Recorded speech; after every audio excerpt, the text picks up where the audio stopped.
Good evening, you're watching No Spin. I'm Nidhi Razdan. Tonight, the confrontation between the government and the judiciary has escalated, with Law Minister Kirren Rijiju writing to the Chief Justice of India, saying that the Supreme Court Collegium, which decides on judges' appointments, should include government representatives as well.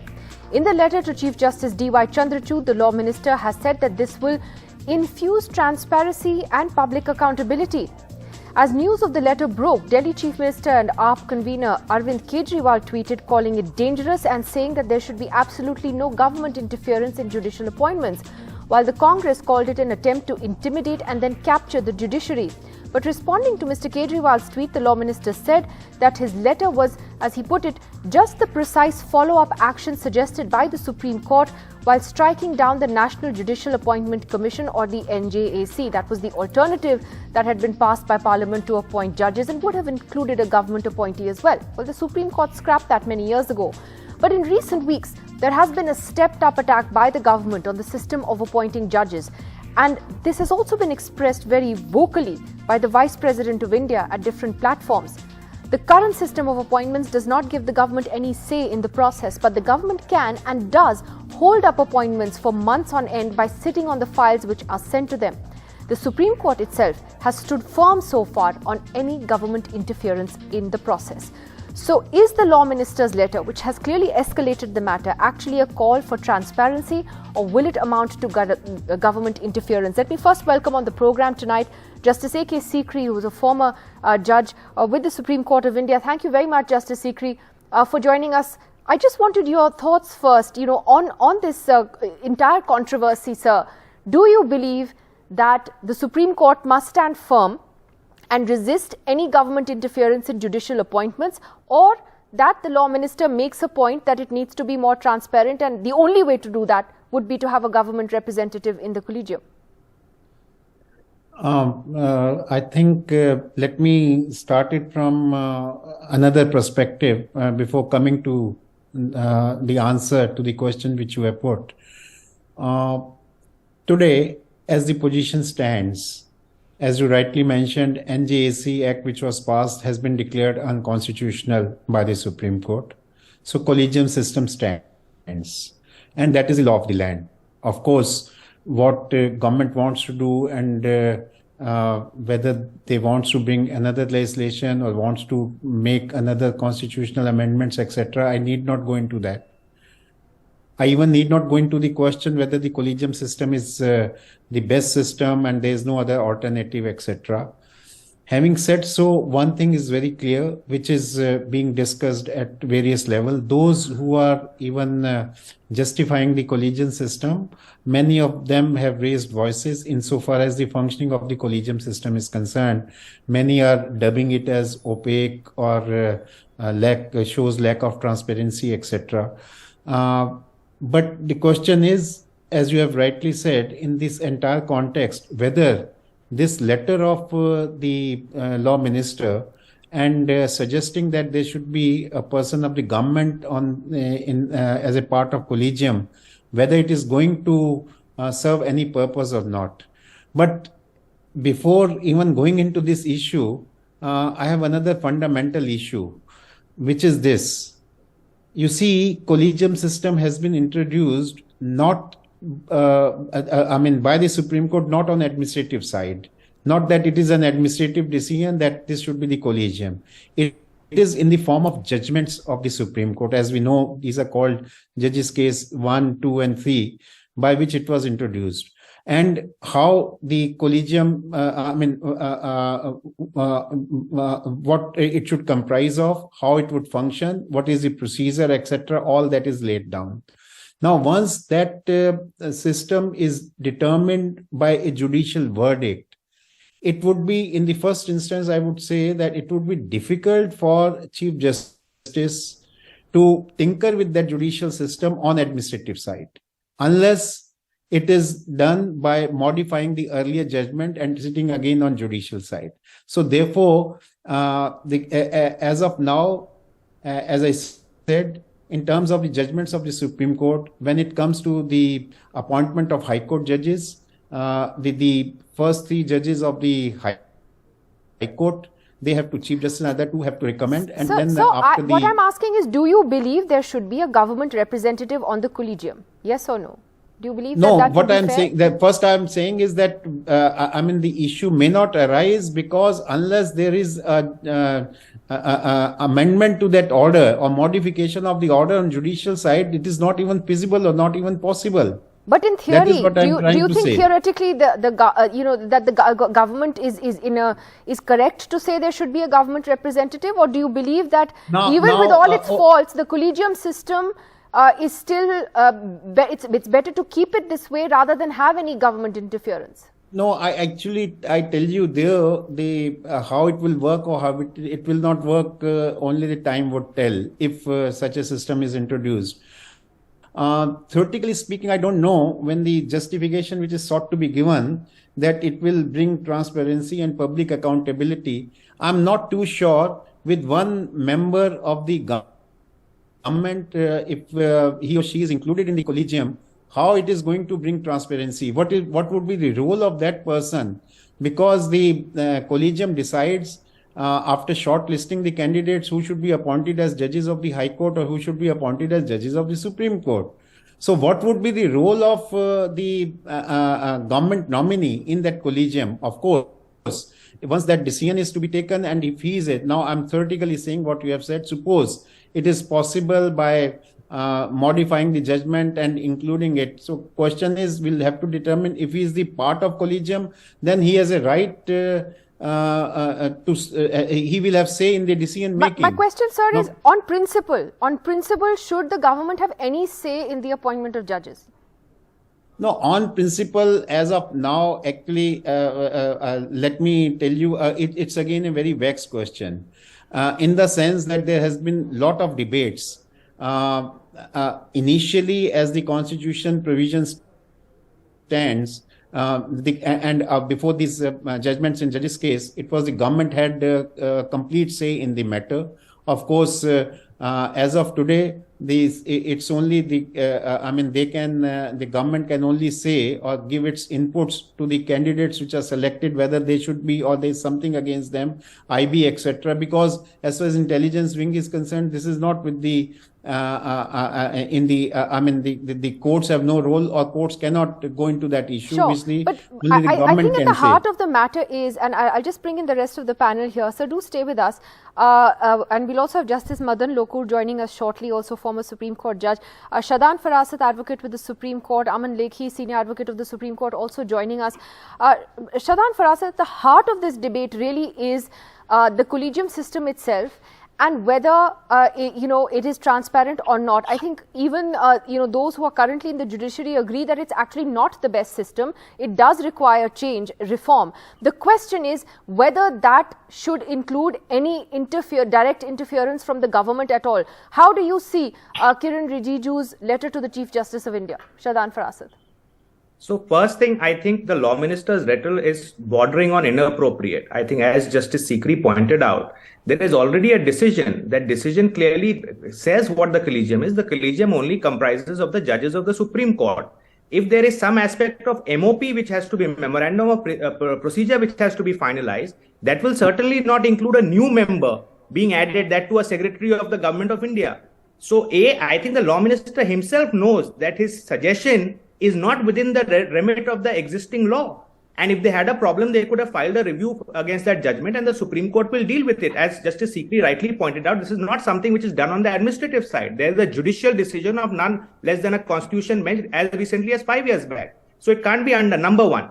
Number two, will a secretary, home secretary or a law secretary present on that this thing add to transparency? I don't see how. Number three, which is very important. The Government of India is one of the biggest litigants in our top courts, be it the Supreme Court or the High Court. It is every day you will have matters where Government of India is one of the contesting parties. Therefore, in the Indian context specifically, more so than any other country, where you have the biggest litigant before the court, and the court has to be seen to be fair, having a major role in the appointment as opposed to a procedural role, which is what is envisaged under the collegium system, is obviously going to be problematic. And finally, we are all there for transparency. Yes, there are problems with the existing collegium system, but they can be corrected. And I'm sure the existing collegium with the present Chief Justice will take appropriate measures. some movement has been seen in the recent past, in the last 3-4 years. There has been a bit of to and fro on that in terms of, giving out reasons, at least reasons which are not prejudicial to those whose application is being considered, which will not impact the reputation. Those aspects can certainly be brought in the public domain. But those can be done by the judiciary as part of a collegium. I don't see how a home secretary or a law secretary, apart from interfering in these decisions, is going to add to transparency. Let me get Aman Lekhi on this. Mr. Aman Lekhi, what are your thoughts on the process as it stands today and this confrontation with the government now? Well, you see, either you call it babble, lacking restraint, sense, reason, or you see it as part of a structured discourse meant to diminish the Supreme Court and present it as essentially an obstructor. In either case, it's noise. In one case, it's pointless. In the other case, it's sinister. And in either case, it doesn't lead to meaningful debate. The question which you put was, should the government be involved? What is missed is that the government is already involved because the process is interactive. It's not as if the judges appoint judges, as is being simplistically put, because there is involvement of the government in the appointment. And in fact, that's where the problem comes in. Where does the problem come in? There has to be a memorandum of procedure. Now, the memorandum of procedure was first made in 1999 and subsequently, pursuant to the third judge's case, it was eventually finalized in 2017. The memorandum of procedure sets out the age, the eligibility, the complaint mechanisms, secretariat. So that sets out the process of appointment. The problem is that there is no meeting of the government on the memorandum of procedure. The court says that the memorandum of procedure is in place. The government disagrees because of some observation in Karnan's case. Nevertheless, insofar as the appointment is concerned, the IB is involved, the state governments are involved, the central government is involved. And the problem here is not merely appointment by the judges, but the stages in the appointment, that is, in the forwarding of the names to the collegium in one case, or making appointments in terms of the collegium's recommendation in the other case. What the law minister does not in any way flag is the conduct of the government in either of these cases, and he is egregiously wrong in saying that he is acting in terms of the Supreme Court order, because the Supreme Court order, the third judge's case, struck the NGAC down. I mean, I have got my own reservation on the decision. Point is, that is a law. And that had a system of two nominees who are to be part of that particular committee, which is to appoint the judges.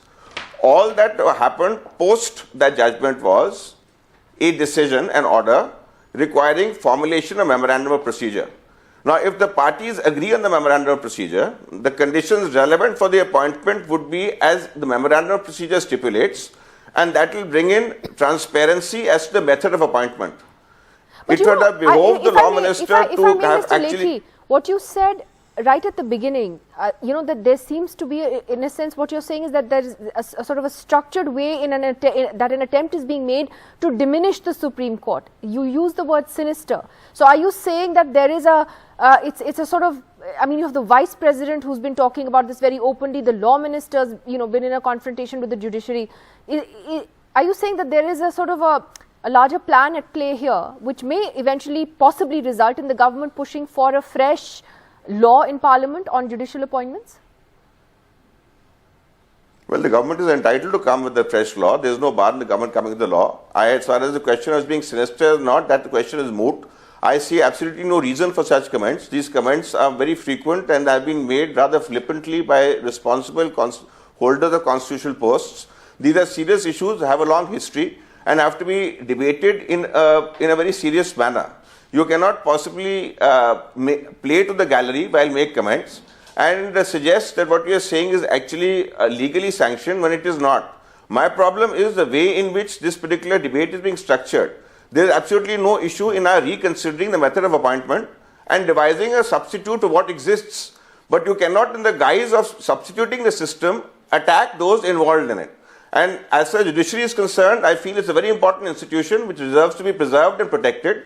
And as far as judges are concerned, whatever may be the failing of the system, as far as judges are concerned, we need judges as they are for the purposes of upholding the values which we hold dear, so that our polity which is based on law remains protected. I am very against comments which become personal, which attack persons rather than deal with institutions or institutional issues. All right. I want to get the Congress and the BJP in as well, because, this has become a big political issue, and perhaps rightly so. But Karuna Gopal is here from the BJP. You've heard very senior, eminent jurists speaking here. Karuna Gopal and Aman Lekhi's comments very strong there. Playing to the gallery that, this is undermining the judiciary, the higher judiciary in so many ways. How would you, respond to that? Is this unnecessary needling by the government? Well, Nidhi, your panel is skewed towards the judges. So what I see now is we have jumped to the 4 judges. It's a bit unfair to say the word skewed. I mean, these are all eminent. One is a former Supreme Court judge. 2 of them are very eminent senior lawyers. So I think to attribute motives to them would be a little unfair. No, I'm not attributing. I'm just telling you my perspective. Sure. I said we jumped straight to the 4 judges case where we are talking about the memorandum of procedures, which actually has not been touched by the collegium itself. So if we, perhaps take a macro perspective, come out and try to look at it from the democracy and the 3 pillars of democracy, then you would certainly see the birth of collegium itself was quite a bit of a pain, in the sense that it is not we saying it, but look at the first judge's case and the second judge's case in 1982 and 1993, where it has categorically been defined, the consultation has been kind of called as concurrence, and that gave a Hobson's choice to the executive in selecting the judiciary. Now, there is the reason why we have to pay close attention to this is that it is not we saying it from the political party, but say there have been several judges and several CJIs who went on talking about judicial reforms, and especially the collegium system. And one perhaps which is quite striking as an outsider, I'm sure you would have also noticed in the year 2018 how 3 judges came out and spoke about what needs to be done, like, Joseph No, absolutely. I think most people agree that there needs to be greater transparency in judicial appointments. But is the answer to that giving the government a veto on appointments so directly? I mean, actually, Aman Lekhi is right. They're involved in the process in an indirect way, but the final say rests with the judiciary. Doesn't the government actually have a vested interest in being directly involved in this? I was actually coming to that when I mentioned the 2018 occurrence, the public press meet, where, if you recall, the Attorney General, K.K. Venugopal, categorically said that the Supreme Court is becoming omnipotent at that time. And he said it cannot afford to become the 3rd chamber of the parliament. Now, perhaps he echoed what Jawaharlal Nehru also said. Jawaharlal Nehru also categorically said, so some of you have, maybe allegiance to the Congress. And he also agreed to that. So here, having some couldn't resist sneaking that one in, but I'll let that pass. My question was completely different about whether the answer to judicial transparency lies in greater government involvement. Adil Boparai of the Congress would like to just make a comment, and then I'll just go across to Justice Madan Lokur after that. Yes, Adil Boparai, the Congress has also very strongly today accused the government of trying to, in a sense, take over the judiciary and silence it. Yet I'm sure you'd agree that the collegium system currently is quite opaque and does need reform. Well, Nidhi, the government's recommendation, and I say this with utmost sincerity and responsibility, the government's recommendation will mark the death knell of the independence of judiciary in this country. This is a government which wants complete subservience. This is not a government which wants transparency. This is a government which has captured every institution in this country, and perhaps that's why they're emboldened. That is why you have repeated assaults on the judiciary by individuals who are holding high constitutional positions. Can you be a judge in your own cause? The government of the day is the largest litigant. And it is completely misleading when the Law Minister and other functionaries say that the government is not involved in the process of appointment. Of course there is consultation. Of course the intelligence branch gives its inputs. There have been instances where the government has returned files for reconsideration. The Supreme Court Collegium has often deferred to those recommendations. It is only in the second round that the government of the day is obligated to clear those names. But please see, this is a pattern. And the pattern is that you want yes men. I repeat, you want yes men in positions of power in the judiciary. This is the objective. It's time, it's high time in this country that we pierce the wheel, we pierce the spiel of the BJP.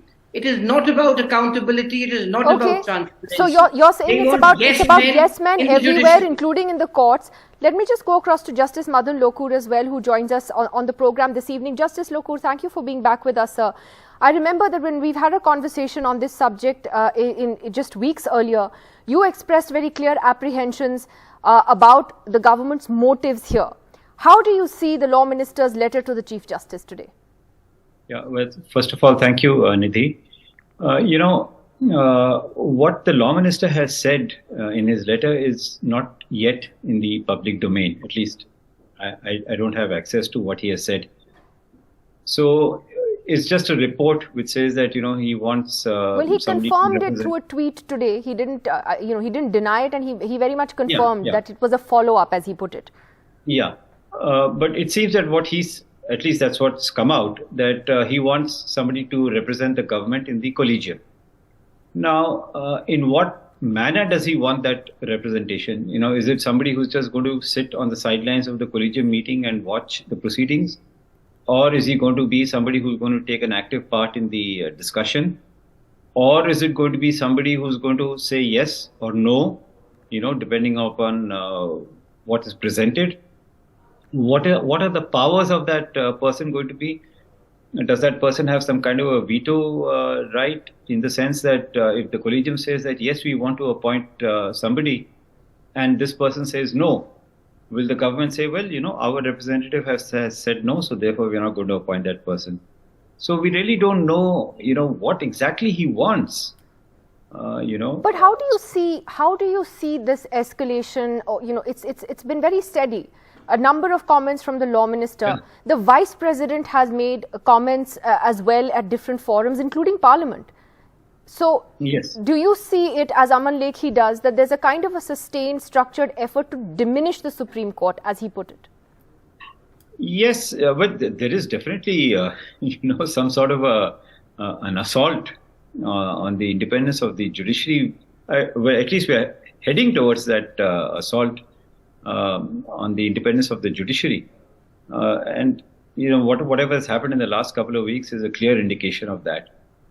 Where it's going to end, I don't know. And this is, again, one step, assuming the worst. This seems to be one step in that direction. But Justice Lokur, I know you also would agree that the collegium system in its current form is not the best system. It is opaque. There are judges who themselves and lawyers, etc. So many people within the system have said that there are no essentially the complete lack of transparency in that system. How would you change it if you had to today to make it a better system? Well, there are two things.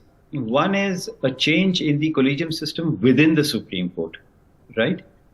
For example, you could have, why are you selecting a particular person? Is there some kind of a criteria, or is it, what was said at some point of time, you scratch my back, I scratch your back kind of system, which it is not, by the way.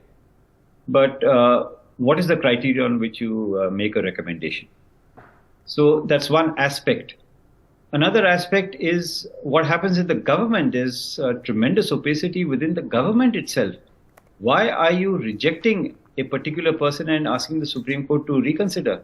What is the basis of that rejection? Why are you processing some cases in 2 days and processing others after 2 years?